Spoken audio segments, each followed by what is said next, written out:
नमस्कार, मैं हूं प्रीति रघुनंदन और आप देख रहे हैं देश दिन भर।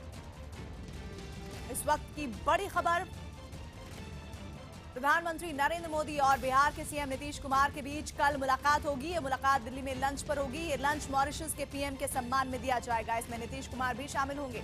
वो मॉरिशस के पीएम और उनकी पत्नी से मुलाकात के लिए कल दिल्ली आ रहे हैं, तो ऐसे में नीतीश एक मंच पर होंगे और प्रधानमंत्री भी एक मंच पर होंगे। चंद्रमोहन संवाददाता हमारे साथ जुड़े हैं। चंद्रमोहन, ये महत्वपूर्ण मुलाकात होने जा रही है मॉरिशस के पीएम की वजह से। बिल्कुल, देखिए नीतीश कुमार कल दिल्ली जा रहे हैं, जिसमें प्रधानमंत्री नरेंद्र मोदी से मुलाकात होगी। वहां पर मॉरिशस के प्रधानमंत्री और उनकी पत्नी के सम्मान में भोज दिया गया है, जिसमें नीतीश कुमार शामिल होंगे। सबसे बड़ी बात यह है कि आज तमाम विपक्षी पार्टियों का दिल्ली में मीटिंग था, जिसमें नीतीश कुमार नहीं गए थे, जबकि सोनिया गांधी ने खुद नीतीश कुमार को फोन कर इन्हें इन्वाइट किया था। जबकि नीतीश कुमार दिल्ली नहीं गए, शरद यादव वहां पर आज गए हुए थे पार्टी की तरफ से। जबकि नीतीश कुमार एक दिन बाद ही दिल्ली जाते हैं और प्रधानमंत्री से मिलते हैं, तो जाहिर सी बात यह सवाल खड़ा होता है कि आखिर नीतीश कुमार के मन में क्या चल रहा है। क्योंकि जब से सोनिया गांधी ने फोन कर नीतीश कुमार को बुलाने के लिए उनको फोन किया था, उसके बाद से ही लगातार यह बातें उठ रही थी कि नीतीश कुमार क्या उस मीटिंग में शामिल होंगे या नहीं होंगे। लेकिन यह साफ तौर पर नीतीश कुमार आज जो महागठबंधन का मीटिंग होना था उसमें नहीं गए और कल प्रधानमंत्री नरेंद्र मोदी से मिल रहे हैं। तो अटकलों का दौर एक बार फिर से शुरू हो गया है कि आखिर नीतीश कुमार क्या चाहते हैं और किस ओर ये राजनीति जा रही है। बहुत बहुत शुक्रिया चंद्रमोहन इस जानकारी के लिए। तो कल पीएम मोदी और नीतीश की मुलाकात हो सकती है। मॉरिशस के पीएम के सम्मान में एक डिनर रखा गया है और इसी संबंध में ये मुलाकात बहुत अहम है, क्योंकि सोनिया गांधी ने आज नीतीश कुमार को बुलाया था, जो कि नहीं शामिल हुए। और ऐसे में कयास लगे जा रहे हैं कि आखिर प्रधानमंत्री मोदी से क्या वो उनकी औपचारिक मुलाकात होगी या फिर इससे इतर भी कुछ और संभावनाएं हो सकती हैं। आगे बढ़ते हैं। प्रधानमंत्री नरेंद्र मोदी असम के तिनसुकिया में ब्रह्मपुत्र नदी पर बने एक पुल पर टहलने लगे। ये देश का सबसे लंबा डोला सादिया पुल है, जिसका उद्घाटन पीएम मोदी ने अपनी सरकार के 3 साल पूरे होने के मौके पर किया। और पुल का उद्घाटन करने के बाद पीएम मोदी ने खुद इसका जायजा लिया। पहले वो गाड़ी से कुछ देर पुल पर चले और फिर सुरक्षा घेरा तोड़ते हुए अकेले ही पुल पर चलने लगे। थोड़ी दूर चलने के बाद उन्होंने पुल के दोनों तरफ किनारों पर जाकर जायजा लिया। इस दौरान पीएम मोदी को देखने के लिए नीचे भीड़ जमा थी। प्रधानमंत्री ने हाथ उठाकर लोगों का अभिवादन किया। 9 किलोमीटर से ज्यादा लंबा ये पुल अरुणाचल प्रदेश के डोला कस्बे को असम के सादिया कस्बे से जोड़ेगा। इस पुल से दोनों इलाके के बीच का सफर करीब 4 घंटे कम हो जाएगा। इस पुल को पीएम नरेंद्र मोदी सरकार की एक बड़ी उपलब्धि माना जा रहा है। ये इसलिए भी खास है क्योंकि इसका उद्घाटन मोदी सरकार के 3 साल पूरे होने पर किया गया है।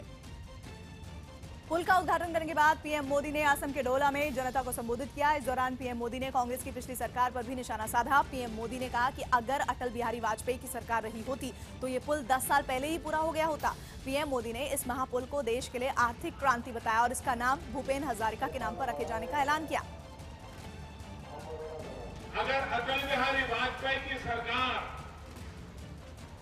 2004 में दोबारा चुन करके आई होती तो ये ब्रिज आज से 10 साल पहले आपको मिल गया होता, ये काम चला होता तो आज से 10 साल पहले आपको ब्रिज मिल गया होता। ये ब्रिज सिर्फ पैसे बचाएगा, समय बचाएगा ऐसा नहीं, लेकिन ये ब्रिज एक नई अर्थ क्रांति का अधिष्ठान लेकर के आता है, एक नई इकोनॉमिकल रिवॉल्यूशन का बेस बनने वाला। और इसलिए और आज के इस ब्रिज का लोकार्पण पूरे हिंदुस्तान के लोगों का इस पर ध्यान है कि भारत में इतना बड़ा निर्माण कार्य होता है, किसी भी हिंदुस्तानी को ये गर्व देने वाला काम है, जिसकी आवाज ने हिंदुस्तान को आज भी प्रेरणा दी है। और इसी धरती के संतान श्रीमान भूपेन हजारिका ये ब्रिज का नाम भारत सरकार ने भूपेन हजारिका के नाम से करने का तय किया। देश का सबसे लंबा पुल असम और अरुणाचल प्रदेश को जोड़ने का काम करेगा। इस पुल की अहमियत न सिर्फ यहां के लोगों के विकास से जुड़ी है, बल्कि सामरिक तौर पर भी एक पुल बहुत अहम भूमिका निभाएगा। ब्रह्मपुत्र नदी पर बने इस पुल की लंबाई 9.15 किलोमीटर है। ये पुल अरुणाचल के ढोला और असम के सादिया के बीच बना हुआ है। इस पुल से अरुणाचल और असम के बीच का सफर 4 घंटे कम हो जाएगा। 2011 में शुरू हुए इस पुल की लागत 950 करोड़ रुपए है। जनता के आने जाने और कारोबार के अलावा इससे सेना की आवाजाही में भी बेहद सुविधा होगी। बीजेपी अध्यक्ष अमित शाह ने मोदी सरकार के 3 साल पूरे होने पर सरकार के कामकाज को गुणगान किया है और कहा है कि कुछ चीजें जो आजादी के 70 सालों में नहीं हो पाई थी वो की गई हैं। मोदी सरकार ने 3 सालों में ये चीजें हासिल करके दिखाई हैं। 3 सालों में हुआ। मैं मानता हूं कि देश की राजनीति के लिए बड़ा शुभ संकेत थी। 70 साल की आजादी में कुछ बातें जो अचीव नहीं कर पाए वो इन 3 सालों में अचीव कर पाए हैं। अमित शाह का मानना है कि 3 साल में मोदी सरकार ने नए मील का पत्थर पार किया है। परिवारवाद, जातिवाद और तुष्टीकरण का पूरी तरह से सफाया हुआ। काफी सारी चीजों में इन 3 सालों में नए मील के पत्थर क्रॉस करने का काम भारतीय जनता पार्टी ने किया है। इस देश की राजनीति से परिवारवाद, जातिवाद और तुष्टीकरण, ये तीनों नासूरों को उखाड़कर फेंकने का काम ये 3 सालों में हुआ। उत्तर प्रदेश के मुख्यमंत्री योगी आदित्यनाथ गोरखनाथ मंदिर में कुत्ते को पुचकारने लगे। गोरखपुर दौरे के दूसरे दिन योगी ने सुबह मंदिर में पूजा की और फिर जनता दरबार लगाया। और जनता दरबार में जाने से पहले सीएम योगी एक कुत्ते को पुचकारने लगे। ये उनका पालतू कुत्ता कालू था, जिसे एक पुलिस वाले ने पकड़ा हुआ था। योगी ने कालू को पनीर खिलाया और फिर कड़ी सुरक्षा के बीच मुख्यमंत्री जनता दरबार में पहुंच गए। जनता दरबार में उन्होंने एक एक कर लोगों की फरियाद सुनी और लोगों को कार्रवाई का भरोसा दिया। इस मुस्लिम महिला ने भी सीएम योगी से उनका घर बचाने की गुहार लगाई। मेरा पति दूसरा शादी कर लिया है। मेरी बच्ची है 2 साल की और मेरी जेठानी, मेरा सास, मेरा ससुर, सब कोई मुझे 2 बार गई मार कर खदेड़ दिए सब। मेरे बाप 14.5 लाख लगाकर शादी किया है। सीएम बनने के बाद चौथी बार गोरखपुर पहुंचे योगी। सुबह 5 बजे मुख्य मंदिर में पहुंचे और गोरखनाथ बाबा की पूजा की। उन्होंने अपने गुरु महंत अवैद्यनाथ की समाधि पर माथा टेका। उसके बाद गौशाला में उन्होंने एक एक कर सभी गायों को गुड़, बिस्किट और चारा खिलाया। जनता दरबार लगाने के बाद मुख्यमंत्री योगी आदित्यनाथ गोरखपुर में एक जनसभा भी करने पहुंचे। यहां केंद्र सरकार के 3 साल पूरे होने के मौके पर एक कार्यक्रम में उन्होंने मोदी सरकार को शुभकामनाएं और बधाई दी। योगी ने मोदी सरकार की तारीफ में कसीदे पढ़े और कहा, आजादी के बाद पहली बार लगा है कि देश में जनता की सरकार है। आप देखें किस रूप में प्रधानमंत्री जी ने अपनी योजनाओं को साकार करना प्रारंभ किया। वो तो पहली बार आजादी के बाद ऐसा लगा कि देश के अंदर जनता की सरकार है। एक तरफ सरकार 3 साल पूरे होने पर जश्न मना रही है तो दूसरी तरफ कांग्रेस केंद्र सरकार की खामियों को गिनवाने में जुटी है। पटना में यूथ कांग्रेस के कार्यकर्ताओं ने जूते पॉलिश करके और भैंस के आगे बीन बजाकर प्रदर्शन किया। प्रदर्शन कर रहे इन लोगों ने मोदी सरकार के 3 साल के कामकाज को फ्लॉप बताया। आज नरेंद्र मोदी से पूरे बिहार के छात्र और युवा पूछ रहे हैं कि बताइए नरेंद्र मोदी जी, जब से आपकी सरकार बनी है तब से कितने युवाओं को, कितने छात्रों को रोजगार दिए। सिर्फ पटना ही में नहीं, पूरे बिहार भर में भैंस के सामने बीन बजाकर ये उनको याद कराने का काम किया है कि 3 साल तो बीत गया, 5 साल में 2 साल बचा है। जो उन्होंने वादे किए थे वो वादों को कम से कम इस 2 साल में करने का काम कीजिए। भोपाल में भी कांग्रेस ने मोदी सरकार के 3 साल पूरे होने पर प्रदर्शन किया। प्रदर्शन कर रहे कांग्रेस के कार्यकर्ताओं और पुलिस के बीच झड़प हो गई। पोस्टर को लेकर शुरू हुई कहासुनी मारपीट में तब्दील हो गई। प्रदर्शनकारियों को शांत कराने के लिए पुलिस को काफी मशक्कत करनी पड़ी। मोदी सरकार के 3 साल पर कांग्रेस ने प्रेस कॉन्फ्रेंस कर सरकार को घेरने की कोशिश की। कांग्रेस ने मोदी सरकार के काम पर सवाल उठाते हुए कहा कि इस सरकार में किसानों की खुदकुशी के मामले बढ़े हैं और साथ ही कहा कि केंद्र में सिर्फ भाषण और आश्वासन का शासन है। मोदी गवर्नमेंट, भाषण और आश्वासन, ये है मेरा शासन। जुमले की राजनीति, ये कलाकारी की राजनीति से जो ये 3 साल गुजरे हैं, इसका पर्दाफाश बड़ी जल्दी होने वाला। घड़ी देखिए, लौटते हैं सिर्फ 10 सेकंड में। दिल्ली में आज सोनिया गांधी, अखिलेश, ममता बनर्जी, लालू प्रसाद यादव समेत कई नेता एक साथ नजर आए। विपक्षी नेताओं ने देश की राजधानी में राष्ट्रपति चुनाव को लेकर मंथन किया। और इसकी बैठक की अगुवाई की कांग्रेस के अध्यक्ष सोनिया गांधी ने। 17 दलों की बैठक में राष्ट्रपति चुनाव पर चर्चा हुई। हालांकि बैठक में नीतीश कुमार शामिल नहीं हुए, लेकिन शरद यादव जरूर पहुंचे। बैठक में राष्ट्रपति पद के उम्मीदवार पर एक राय बनाने के लिए कमेटी बनाने पर फैसला हुआ। राष्ट्रपति चुनाव के लिए विपक्ष के आम सहमति वाले उम्मीदवार के रूप में कई नामों पर चर्चा चल रही है, लेकिन किसी पर आम सहमति नहीं बनी है। सूत्रों के मुताबिक ममता बनर्जी फिर राष्ट्रपति के रूप में प्रणब मुखर्जी को देखना चाहती हैं, लेकिन वो दूसरे कार्यकाल के लिए तैयार नहीं है। पश्चिम बंगाल की मुख्यमंत्री ममता बनर्जी ने कहा है कि पहले राष्ट्रपति पद के लिए पहले सरकार का उम्मीदवार देखेंगे। राष्ट्रपति पद के लिए सरकार को विपक्ष से बात करनी चाहिए। Everybody is in a favor that if the candidate is good and secular and they are familiar with the constitution, then we may support the consensus candidates. राष्ट्रपति का कोई इलेक्शन होने वाला है, उसको लेकर डिस्कशन हुआ। आम सहमति से इस सर्वोच्च पद पर जो आदमी जाएगा, सबकी सहमति से, वो ज्यादा बेहतर बात है। वो पहले होते रहा। दूसरी ओर विपक्ष के राष्ट्रपति पद के उम्मीदवार पर मंथन करने पर अमित शाह ने बोलने से मना कर दिया। मेरा टिप्पणी देना इसमें उचित नहीं है। वो लोग अपना प्रयास करने के लिए स्वतंत्र है। पंजाब के पूर्व डीजीपी केपीएस गिल नहीं रहे। पंजाब के पूर्व डीजीपी केपीएस गिल का दिल्ली के गंगाराम अस्पताल में निधन हो गया। केपीएस गिल की पंजाब में आतंकवाद के खात्मे में बड़ी भूमिका रही थी। आम आदमी पार्टी ने चुनाव आयोग को फिर चिट्ठी लिखकर ईवीएम हैक करने के मामले में अपना रवैया बदलने का आरोप लगाया। चुनाव आयोग ने ईवीएम को खोलकर उसका मदरबोर्ड बदलने की इजाजत देने से इनकार कर दिया। कपिल मिश्रा ने एक बार फिर सीएम केजरीवाल पर निशाना साधते हुए जल स्वास्थ्य मंत्रालय से जुड़े बड़े घोटाले का खुलासा करने का दावा किया। दिल्ली मेट्रो की आईटीओ से कश्मीरी गेट तक हेरिटेज लाइन रविवार से शुरू हो गई। ये मेट्रो लाल किले और जामा मस्जिद से होकर गुजरेगी। गुजरात कांग्रेस के वरिष्ठ नेता शंकर सिंह वाघेला की नाराजगी की खबरों के बीच प्रदेश प्रभारी अशोक गहलोत ने उनसे मुलाकात की। आम आदमी पार्टी ने यूपी के निकाय चुनाव में अपने प्रत्याशी उतारने का ऐलान किया।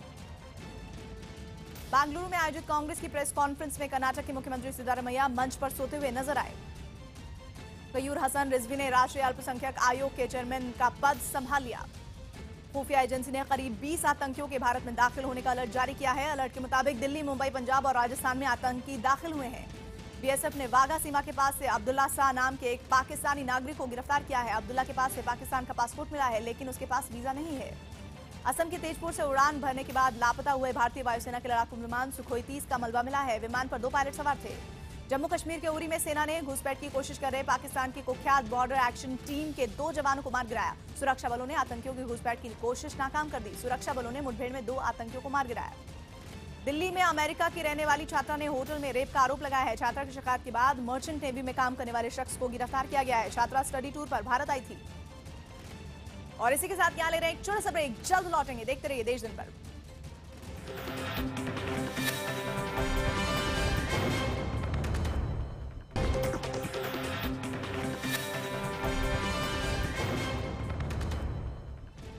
बिहार के मुजफ्फरपुर में एक सरकारी स्कूल में एक टीचर ने ब्लैक बोर्ड को 4 भागों में बांट दिया। एक कमरे के इस स्कूल में एक साथ 8 क्लास की पढ़ाई करवाई जाती है और मुजफ्फरपुर शहर के बीचों बीच बने राजकीय मध्य विद्यालय में यह अनोखा सिलसिला पिछले 4 साल से बदस्तूर जारी है। एक कमरे के इस स्कूल में क्लास 5 से 8 तक के छात्रों को ब्लैक बोर्ड के जरिए पढ़ाया जाता है। इसके लिए ब्लैक बोर्ड के 4 हिस्से कर दिए जाते हैं। एक ही बोर्ड है जिसमें एक 5 से लेकर 8 तक क्लास को बैठाते हैं और अलग अलग उसी पर वर्क लिख के देते हैं। एक ही रूम दिया गया, एक बरामदा है और एक किचन है जो भी टूटा हुआ है। इसके कारण जी चावल ये सब जलावन चावल सब इसी में, सर ड्राम व्राम सब इसी में रखा था। ड्रॉप होता है। सर मैम पढ़ाती है लेकिन बच्चे लोग ध्यान नहीं देते हैं। क्लास 1 से 4 तक के बच्चों को तो ब्लैक बोर्ड भी नसीब नहीं होता है। उन्हें बरामदे में ब्लैक बोर्ड के ठीक उल्टी दिशा में बिठाया जाता है ताकि जर्जर हो चुकी छत और दीवार से गिरने वाले टुकड़े उनके लिए जानलेवा न बन जाए। बिहार सरकार के शिक्षा विभाग ने 4 साल पहले मठ मंदिरों में चलने वाले स्कूलों को आसपास के सरकारी स्कूलों में भेजने की व्यवस्था की थी। इस आदेश का पालन तो हुआ, लेकिन उसके बाद इन स्कूलों पर कोई ध्यान नहीं दिया गया, जिसका नतीजा ये हुआ कि एक कमरे में शिफ्ट किए गए स्कूल आज भी एक ही कमरे में चल रहे हैं। और तो और स्कूल में बनने वाले मिड डे मील का सामान भी क्लास में ही रखा जाता है, जिससे पूरा कमरा क्लास कम और कबाड़ घर ज्यादा नजर आता है। दिक्कत है कि हाँ एक रूम है, एक रूम में पढ़ाना पड़ता है, 1 से 5 तक क्लास है। यही लोग समस्या है इसके बीच में। यह भी टूट रहा है, उसके बाद किचन भी टूटा हुआ है, जो कहीं भी कोई हादसा हो सकता है। स्कूल में पीने का पानी, शौचालय और बच्चों के बैठने तक की व्यवस्था नहीं है। यहां तक कि बच्चों को मुफ्त में मिलने वाली यूनिफॉर्म भी नहीं मिल रही है। और ताज्जुब की बात यह है कि जिले के शिक्षा अधिकारी इन सब बातों से अनजान हैं। किया है या डीपीओ की तरफ से कोई ऐसा रिपोर्ट तो नहीं हुआ है। अगर ऐसी बात है तो हम चल करके स्वयं देख लेते हैं और जहाँ तक संभव होगा तो उसको दूसरी जगह एडजस्ट किया जाएगा। एक कमरे में अकेले बैठने वाले जिले के शिक्षा अधिकारी एक कमरे में चल रही 8 क्लास से जरा भी हैरान और परेशान नहीं दिखे। बस स्कूल का निरीक्षण करने की बात कहकर मामले से पल्ला झाड़ लिया। घड़ी देखिए, लौट रहे हैं सिर्फ 10 सेकंड में।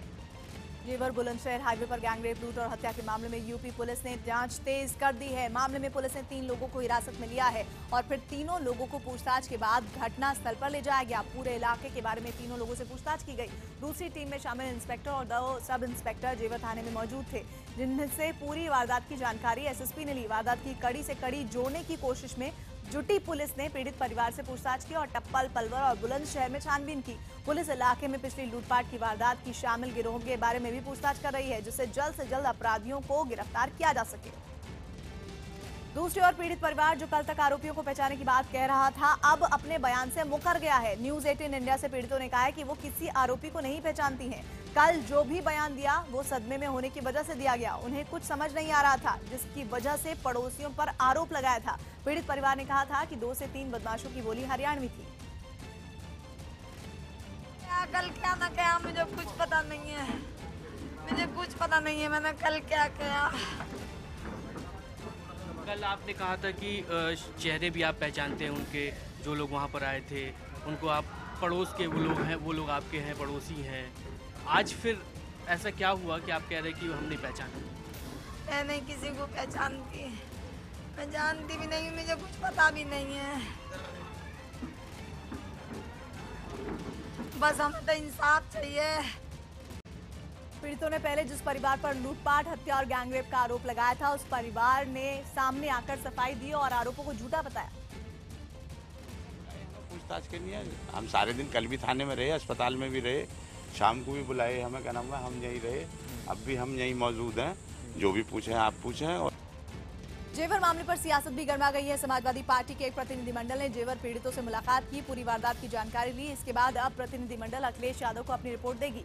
पीड़ितों से मिलने के बाद समाजवादी पार्टी के राज्यसभा सांसद सुरेंद्र नागर, पूर्व मंत्री कमाल अख्तर और जिला अध्यक्ष इसमें शामिल थे। बीएसपी नेता सुदिंद्र भदौरिया ने आरोप लगाया कि जेवर में 4 महिलाओं से गैंगरेप हो रहा है और पुलिस चुपचाप बैठी है। वहाँ का प्रशासन, वहाँ की पुलिस, वहाँ की सरकार चुपचाप हाथ पर हाथ रखकर बैठी है। कांग्रेस नेता प्रमोद तिवारी ने योगी सरकार से राज्य की कानून व्यवस्था को ठीक करने की अपील की। आदरणीय मुख्यमंत्री जी से, योगी जी से ये आग्रह करूंगा कि सर्वोच्च प्राथमिकता पर उत्तर प्रदेश में कानून व्यवस्था कायम हो, जनता का खोया विश्वास लौटे, इसके लिए पूर्ण पहल करना चाहिए। कांग्रेस उपाध्यक्ष राहुल गांधी को उत्तर प्रदेश के सहारनपुर जिले में जाने से रोक दिया गया। जिला प्रशासन के कांग्रेस उपाध्यक्ष को दौरे की इजाजत न दिए जाने पर सियासत गर्मा गई है और इसकी वजह है शहर का माहौल ठीक न होना। राज्य के प्रमुख गृह सचिव मणि प्रसाद मिश्रा का मानना है कि सहारनपुर में राजनीतिक लोगों का आना ठीक नहीं है और हालात पूरी तरह से ठीक होने तक सहारनपुर का दौरा न करें। राहुल शनिवार को सहारनपुर में दलित परिवारों से मिलने वाले थे। इससे पहले 23 मई को बीएसपी अध्यक्ष मायावती के सहारनपुर जाने के बाद हिंसा दोबारा भड़क उठी थी, जिसमें एक व्यक्ति की जान चली गई थी और कई लोग घायल हुए थे।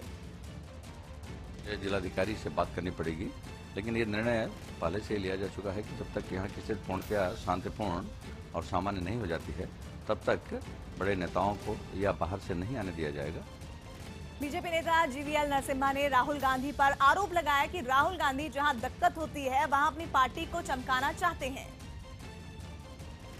देखिए, कांग्रेस पार्टी राहुल गांधी की एक कमजोरी है कि हर ऐसे दुर्घटना, जब इस प्रकार की परिस्थितियां बनती है, वहां राजनीतिक यात्रा करके अपने पार्टी की प्रोमिनेंस को बढ़ाने के लिए इसको एक अवसर मानकर चलते हैं।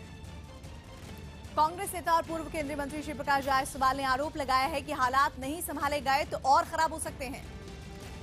स्थिति जितनी तेजी के साथ कानून और व्यवस्था की यूपी में बिगड़ रही है, इस हालत को अगर सरकार ने न सुधारा तो यूपी का मखौल उड़ेगा।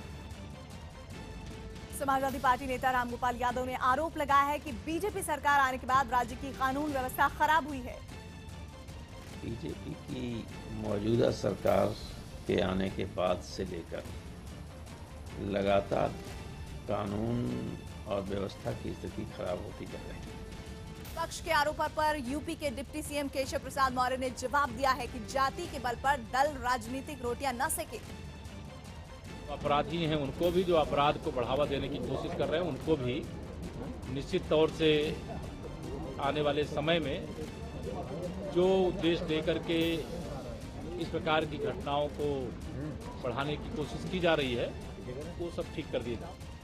केंद्रीय मंत्री हंसराज अहीर ने कहा है कि सहारनपुर हिंसा पर काबू करने में वक्त लग रहा है, जरूरत पड़ी तो केंद्र सरकार मदद को तैयार है। रिपोर्ट मांगा गया है, रिपोर्ट आ भी चुका है और निश्चित ही उस पर कंट्रोल करने में वहाँ के मंत्री आदित्यनाथ जी मुख्यमंत्री सफल हो जाएंगे और जरूरत गिरेगी तब हम तो शांतता बहाल करने के लिए, लॉ एंड ऑर्डर के लिए केंद्र सरकार की हम हमेशा मदद करते रहे हैं। झारखंड में बीती रात डुमरी रेलवे स्टेशन पर नक्सलियों ने आगजनी की। स्टेशन के सिग्नल सेट को जला दिया गया, साथ ही रेलवे स्टेशन पर खड़ी मालगाड़ी के इंजन को भी आग के हवाले कर दिया गया। आगजनी के बाद स्टेशन पर सरकार विरोधी पोस्टर भी लगाए गए। घटना के बाद काफी देर तक स्टेशन पर गाड़ियों की आवाजाही बंद रही। फेरी वाले के बैंक अकाउंट में अचानक 8 खरब रुपए आने से हड़कंप मच गया। उत्तर प्रदेश के महाराजगंज में फेरी लगाने वाले सुनील कुमार ने एटीएम से पैसे निकाले, लेकिन इसके बाद जो मैसेज आए उसे देखकर वो घबरा गया। सुनील के मुताबिक उसके अकाउंट में 8 खरब रुपए आ गए थे। मैसेज देखते ही सुनील अपने बैंक गया और मैनेजर को सारा मामला बताया, लेकिन जांच के दौरान ही न सिर्फ सुनील के अकाउंट से सारा पैसा वापस चला गया, बल्कि उसकी बचत से भी 10,000 रुपए चले गए। मतलब पैसा जब वापस हुआ तो उसके बाद हमारा भी 24,000 में था, 14,000 निकल गया, चला गया। 10,000 बता रहे हैं कि सो है अकाउंट में, खाली 10,000 बचत किया है। हरियाणा के झज्जर में पुलिस एक साधु से पूछताछ करने लगी। पुलिस ने इस्कॉन मंदिर में साधु की वेशभूषा में रह रहे एक पाकिस्तानी नागरिक को गिरफ्तार कर लिया है। पुलिस के मुताबिक गिरफ्तार शख्स इस्कॉन मंदिर में रासराज के नाम से रह रहा था। पुलिस ने आईबी अधिकारियों की मौजूदगी में पहले कई घंटे तक इस संदिग्ध व्यक्ति से पूछताछ की और फिर गिरफ्तार कर लिया। आरोपी के कब्जे से मिले पाकिस्तानी पासपोर्ट में इस शख्स का नाम राजा लिखा है। पासपोर्ट के साथ ही एक वीजा भी चस्पा है, जो साल 2013 में 33 दिनों के लिए जारी हुआ था। आरोपी के पास से भारत का आधार कार्ड, वोटर आईडी कार्ड और पैन कार्ड भी मिला है, जिन पर इसका नाम रासराज लिखा हुआ है। 2013 से आया, बता रहे हैं, वेरीफाई कर रहे हैं, जैसे कंफर्म। क्या क्या मिला सर इसके पास से? इसके पास इंडियन आईडी मिली है, 1-2। पाकिस्तानी पासपोर्ट भी है? ना, अभी कंफर्म नहीं है, एक बार देख रहे हैं, चेक कर। फर्जी दस्तावेजों से साफ हो रहा है कि आरोपी नकली पहचान के साथ कई सालों से यहां रह रहा था। इसके साथ ही वो दिल्ली भी आता जाता रहा है, इसीलिए दिल्ली का वोटर कार्ड भी मिला है। दिल्ली एनसीआर से इस पाकिस्तानी नागरिक की गिरफ्तारी झज्जर पुलिस के लिए एक बड़ी कामयाबी है। फिलहाल पुलिस इस पाकिस्तानी से पूछताछ कर रही है।